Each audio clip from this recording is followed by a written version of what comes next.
So, Catherine, what are your plans for the youth if you take that chair as city council? Well, let me tell you something. I'm gonna really work on with the youth because I really want to hear their concerns. I want to see what is it that is going on in each house where they live, because my main thing is to have families together, have them under a roof. So that's one of the most concerns things that I have right now. I'm more in the middle of the pandemic. So also I wanted to work with you guys to see if you guys can have like after school programs. Downey doesn't have it. That's a shame. I think they should do more for that. There's a lot of working families in this city. It's about 80% of the families that it's a working family. So that means that they don't have no more income than the minimum wage. So they cannot afford like daycare. They cannot afford after school programs. So that's my main thing, to start working with you guys. Try to have our organization is if there is any mental issues, so we can have where to guide them, how to have them look for a job, what to do after school, like when they finish high school. A lot of teenagers right now don't know what to do. Schools don't prepare them for that, for the real life. So that's one of my main things too. All right. I had another question. What are your plans to helping out tenants right now? Tenants, right now in this instant. Well, it's a big fight.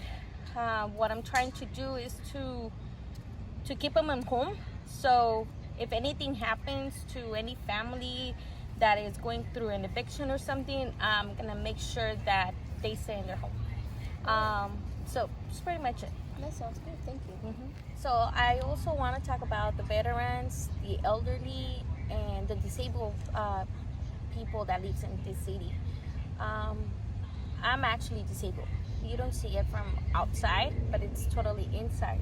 So I have seen in the city that they don't have a lot of accommodations for disabled people, and we have about a little bit of 5,000 people that are disabled. We don't know what the disability is, but we need to accommodate the city for disabled and welcome disabled people.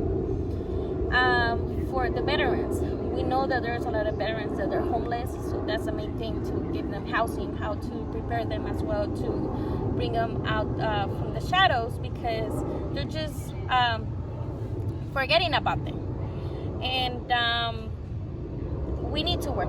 We need to work together, and remember that if we work together, we can make everything happen. So that's one of the things. And the other point that I have is to make Downey more beautiful. Downey, it's a beautiful city. It's my home, but at the same time, we need to fix a lot of things, which is the streets. We need to pavement the streets. We need to make the sidewalks liable for the disabled as well, for people that wants to walk, for people who wants to ride a bicycle. Parking, sometimes it gets really crazy in the city, so we need to figure it out. How can we accommodate each person that lives in the city?